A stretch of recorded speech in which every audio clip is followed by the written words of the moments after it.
Окей, рефрижератор Linear. Ага. Doesn't work. Зашел я сейчас на холодильник, там был Linear компрессор, но проблема этого холодильника состоит в том, что там очень дешевый холодильник side-by-side. То есть, он новый стоит где-то, может, 1500.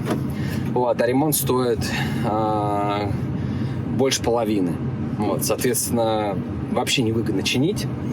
Вот, потому что один только компрессор для нас по закупочной цене стоит $305. Понимаете, да? Плюс фреон подорожал сейчас дико. Стоил раньше там $130, сейчас стоит порядка $400.